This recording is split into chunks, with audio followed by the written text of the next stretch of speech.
This is National Educational Television, a program distributed by the Educational Television and Radio Center.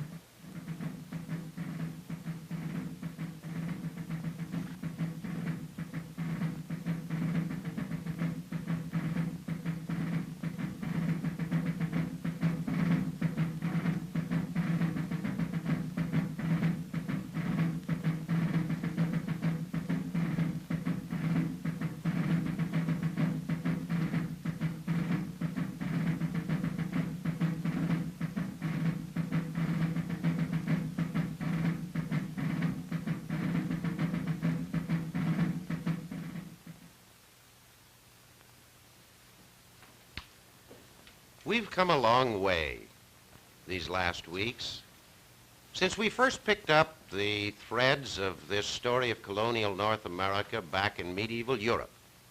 As a matter of fact, 3 centuries have elapsed, 3 centuries of history, as week by week we saw those threads and others woven into a most interesting pattern of human achievement and human accomplishment. Now, we promised to tell you the story of colonial America before there was a USA. There is a USA now in our story.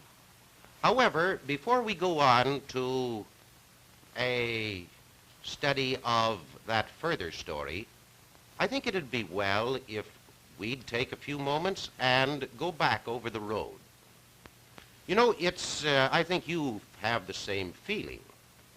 It's very pleasant after a trip to sit down in an armchair, after the grinding miles and the dust and the fatigue of the road, and retrace that trip. It's also a good idea in human affairs to stop occasionally and total up and check over things. That's why I propose in this discussion to say a few things about what we can call the legacy of the colonial centuries. You'll remember way back in the first program, it was in the last decade of the 15th century, and a certain Christopher Columbus rather suddenly dumped in the lap of the Queen of Spain, the Queen of Castile, a new world. At least he thought it was new, and at the moment, Spain and Spaniards thought that they had something else. Columbus thought so too. Columbus thought that he had discovered an all-water route to the Indies. But very swiftly, as the years went by, it became quite evident to everybody but Columbus that he hadn't touched off the shores of Cathay or of Cipangu, that he was very, very far away from the Spice Islands and the great mart of Calicut. It was pretty evident that he had discovered something new. Oh, it wasn't exactly new. Men had been in the Americas for many, many centuries before Columbus ever touched it. But it was new and exciting to the Europeans. Now, this was a source of disappointment to Spain. And before that 15th century was out, Spain had been outmaneuvered in her race for the Indies by her neighbor Portugal. And so about all that was left to her was to sit back and resign herself with these new lands in the West and to make the best of it. They didn't seem to promise very much. And then something happened. In 1519, Cortez discovered the very, very rich kingdom of the Aztecs and conquered it.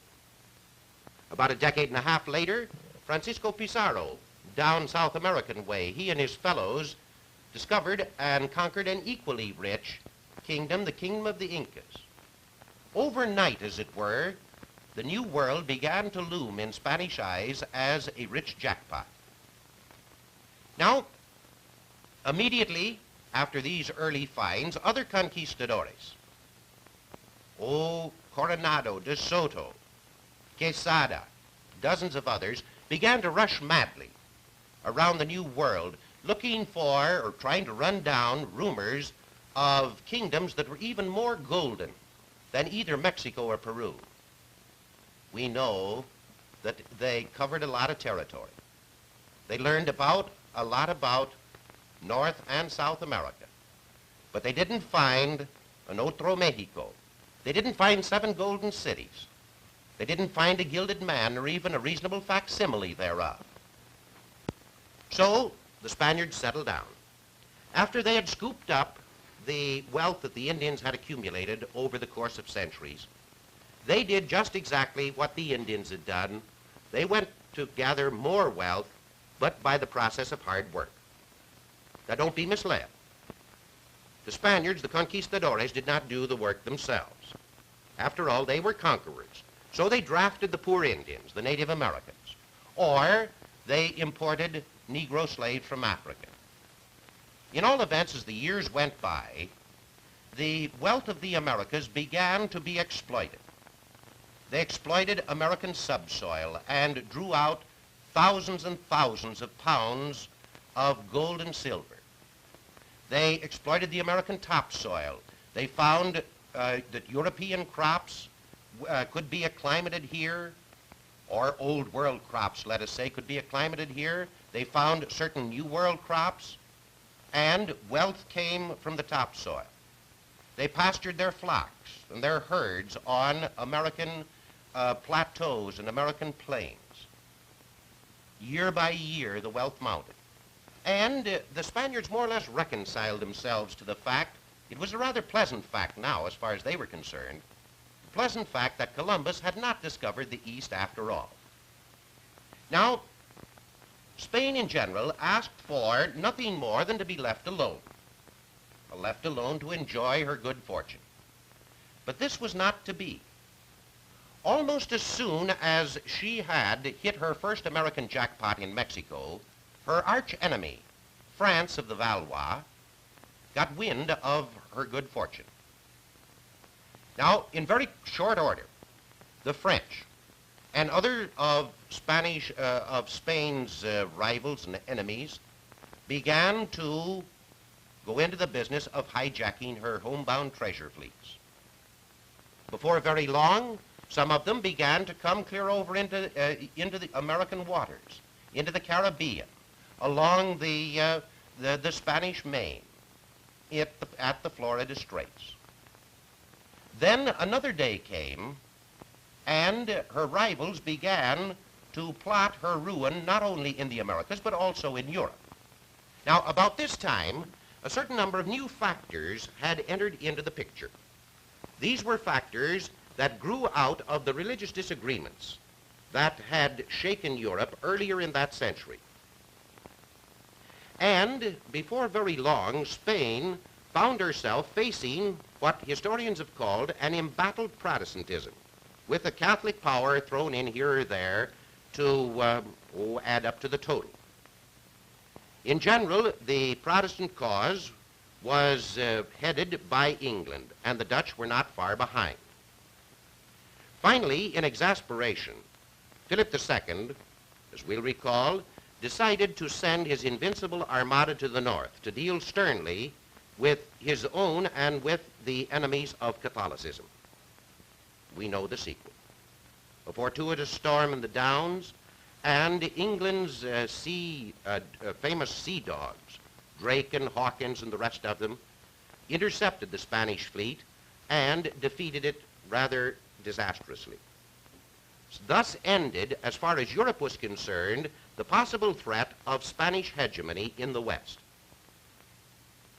Now, this defeat of the Armada, as we mentioned some weeks back, this defeat of the Armada had certain very important American consequences. Spain may not have been broken, but she was seriously crippled. And from here out, it would no longer be possible for her. She didn't have the strength to validate her claims, her monopoly claims to the New World. From here out, she was going to have to stand by and watch trespassers come into what she felt was her America. Now, it was just toward the end of the 16th century that various of these other powers began to become empire-minded. England and France and the Dutch.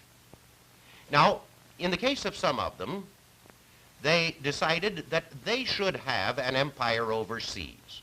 You know, it's a rather interesting thing. Nations as well as individuals are sometimes caught by that feeling of necessity of keeping up with the Joneses. For example, France began to feel Spain has an empire overseas, Portugal has an empire overseas. Does that make them any better than France? It certainly shouldn't, because France, la belle France, you know, is so much better than they. We must have an empire. And the English thought the same thing. At other times, the motives for founding colonial empires, the motives were of such a character that they recommended themselves to the leaders of the countries as possible solutions to various of the domestic problems. For example, remember what we said when we discussed English colonization? Even though they were wrong, English leaders at the time thought that England was overpopulated and were very happy to see Englishmen go out across the Atlantic in order to drain off what they considered was the surplus population at home. Now, in all of these cases, among the French, among the English, among the Dutch, oh, to a lesser degree among the Dutch, it's perfectly true, they, pardon, they had a number of their own people who were regularly willing to risk either fortune or risk life or limb in order to come to the New World with the hope of greater freedom, of greater prosperity, of greater security, or of enhancing their position. Now, they moved almost at once. But actually, it was England who made the first permanent settlement at Jamestown in 1607. It was only a year after that France laid the basis for her empire by placing her capital at Quebec. A few years later, the Dutch were on the Hudson, and a couple decades later, the Swedes tried their hand at the Delaware. Now, before the 17th century was out, Spain had two rather mighty rivals in North America. For example, the English, by this time, their colonies extended from Maine on down to the Carolinas. And in the next century, they drive a wedge in between the Carolinas and Spanish Florida, the Georgia colony. France, for example, had established herself on the St. Lawrence. France had moved out into the Lakes region and exploited the fur trade. They had lived through the period of Iroquois opposition, and then had begun an expansion westward. In the 18th century, from the mouth of the Mississippi up to the prairie provinces of Canada, Frenchmen began to establish themselves through mid-continent. Now, during this time, both France and England had picked up a certain number of small islands in the Caribbean. They picked them up largely as sugar islands or as bases to be used against Spain in time of war. Now, as each of these empires dug deeper and deeper roots, the respective mother countries began to feel that the whole continent should be theirs. Soon there were frictions, and frictions led to war. Over a period of 3/4 of a century, England and France were the prime contestants in this battle. They punched and they feinted, and at times Spain was drawn in. Then came the final showdown, the French and Indian War, shortly after mid-century. And England, as we know, knocked out her rival, and France withdrew from North America. England was also at the same time fighting a very important fight in India. And as of 1763, England found herself with vast territories in North America the whole of the eastern half and the whole of Canada. And she also had an extensive empire in the east in India. Now, the effort in gaining and winning this victory was such that England needed she needed a breather. And she also very readily saw that she had to reshape her policies. She had to reshape her policies in order to fit added responsibilities and very particularly added financial burdens. Now, as England began to set up what is known as a new colonial policy, it had certain consequences which her leaders did not foresee. 13 of her seaboard colonies decided to disagree with some of these policies, particularly of a fiscal nature. When England refused to listen to their complaints, they finally took the bit in their teeth, and as we saw in our last discussion, they declared their independence, that they, of right, ought to be free and independent states. There was a USA. Now, before beginning to tell the story of that USA, let's look backwards for something else. We've run through very rapidly, along the high spots, we've run through the history. Let's look back and see what this young USA would have by way of legacy, a legacy that had come to it from the colonial centuries. Now, the young USA was going to be only one of a group of American children that the European mother countries had brought into being in the Americas. Before they ended up, there would be 22 Americas. 18 had come from Spanish, or would have come from Spanish origin, one from Portuguese origin, namely Brazil. There would be 2 of Anglo origin, namely our USA and Canada. Now, the mother countries gave certain things which we might call a common legacy to all these Americas, and the United States participated in it.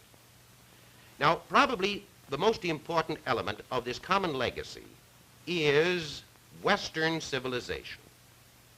Now, this Western civilization is a combination of several elements. It's been in process for a long time, even before it comes across the Atlantic.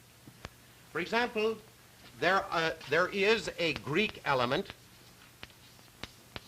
there's a Roman element, there's a Christian element, and there is a barbarian element. Let me explain them just very briefly. Boy, I got down to the end without the chalk breaking. This sets something of a record. All right, the Greek. Now, in general, you can give whole courses on this. What we have to do is hit it in, I guess, a minute or so. From the Greeks, for example, the Western world is going to get its, well, let's call it its mind cast. In other words, the mind of the West is going to be poured into this Greek mold. The Greeks give us our, the basis of our philosophical search for truth. They give us attitudes toward our fellow men, humanism, and so on and so forth. They develop magnificent literary and artistic patterns. For example, colonial architecture, particularly house architecture, to a very large extent, is inspired by the Greek, just an example. But the Greeks developed the intellectual. The Romans come along, and in their very practical way, they contribute. In other words, they take these Greek ideas and make them work, and add certain things like Roman law, Roman administrative skill, and so on. Then out of the East comes the Judeo-Christian tradition, the religious tradition, which more or less infuses and impregnates this culture, gives it a certain body of truth and ethic, and so on. And then as time goes on, as you know, the barbarian peoples, the Germanic peoples from the north, swept into the Roman Empire and put the Roman Empire out of business. In the process, much of the old civilization was lost, but much was saved. And these barbarians, fusing at times with the existing Roman populations, and at other times maintaining their own, might say, ethnic integrity, they little by little have these influences from antiquity brought in upon them. They're Christianized, they're Romanized, so to speak, then Christianized, and out of it you have the European and you have a culture and civilization. Now, in this culture and in this civilization, which we call Western, among other things, man gets a pattern of life. In that, man, see, in that whole setup, man is a creature with a divine origin and with a divine destiny. And he has a dignity because of this situation which sets him above all other visible creation. That's the basis. That's the basis for the attitude which we Americans have toward the individual. The individual is sacred. The individual has a dignity. As the early fathers of the United States put it in the Declaration of Independence, man has a certain number of unalienable rights. You can't say that about the animal kingdom. You can't say that about anybody but man. That comes from the West. That's part of the heritage. And more than that, Western man also has in this heritage, through the Judeo-Christian tradition, he has a certain sure guide. He has divine revelation to keep his erring reason from going astray as reason can. He has answers that tell him whence he came, why he's here, how he is to act, and whither he is going. That's one of the great things in the colonial legacy that was passed over by Europeans to these children, so to speak, these young nations. They didn't necessarily intend them, but these young nations that are growing up in the new world. Now, besides that, the old world gave to the new a culture that was the result of centuries of human achievement, human development, a literature, an art, a metaphysic, and so on, which is kind of a high-powered word for a philosophy. You know, if you want to astound your friends, use the dip into the 6-bit barrel and come up and say, oh yes, the metaphysic of this, and so on and so forth. You know how it is. Just amaze them. Now, the old world gave to the new something else. It gave a whole body of institutions, experimentation that had gone on for centuries in matters political, in matters economic, how man could lead his economic life, how man could lead his social life, how he could lead his religious life. The old world gave to the new, besides, a heritage of accumulated experience, of techniques and skills. All this is extremely valuable. This was to the Americas in general. England, or the Anglo legacy, included a number of very special things. For example, from the Englishmen, our young United States, or the people of our young United States, received sort of a down-to-earth, a practical outlook on life. We Americans are not terribly given to theory. We would much rather see theory put into practice and be the ones who put it into practice. That's part of our nature, part of our genius.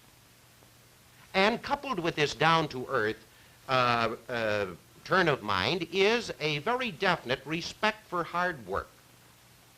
We're not afraid to roll up our sleeves. We're not afraid to get our hands dirty. And it looks as though I'm proving that tonight myself. But at any rate, when the Anglos came, they didn't have anybody to work for them. They had to pitch in. They had to clear their fields, they had to fell their forests, they had to fish their waters, and so on and so forth. And all this passed on. From colonial times, from New England, came a certain Yankee appreciation of such thing as thrift and industry, the idea of working hard, another characteristic that runs all through the subsequent history of the USA. Then there's this great love of the land, the tremendous love of the land. In other words, the USA starts out, and it has a considerable amount of land up here to the Mississippi. Then, little by little, pushed by this desire to have more land, more fertile land and the like, the frontier line, as we know, little by little worked through the Trans-Mississippi, crossed crossed the Rockies, went through the Great Basin, crossed the Cascades, and ultimately went over to the shores of the Pacific. This love of the land, something that the USA had inherited from colonial times. Then, not to be overlooked, the tremendous legacy, or part of the legacy, representative government. This was part of England's gifts,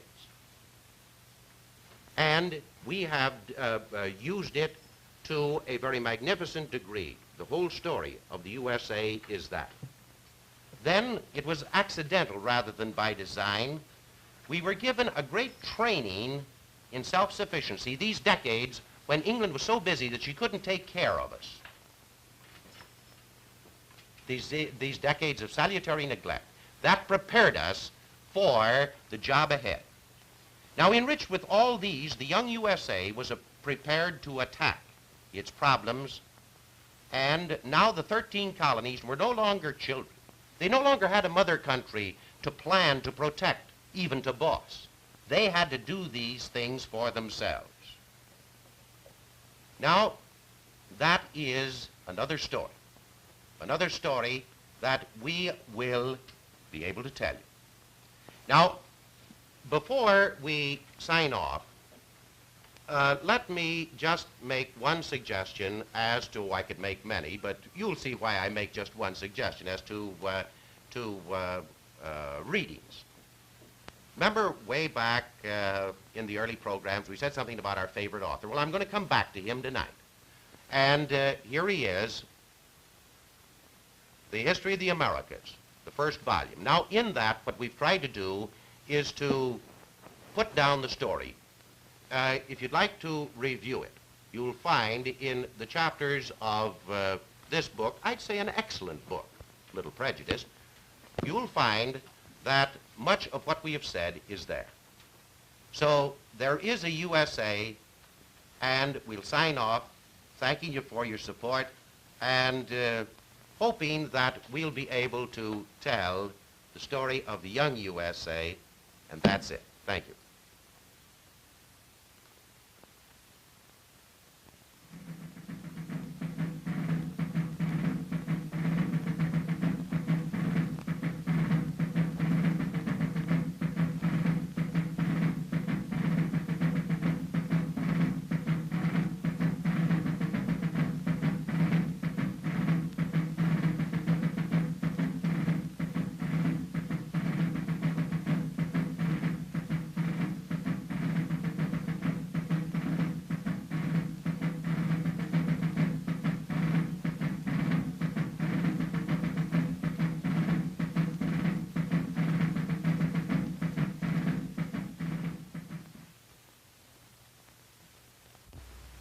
The preceding program was distributed by the Educational Television and Radio Center. This is National Educational Television.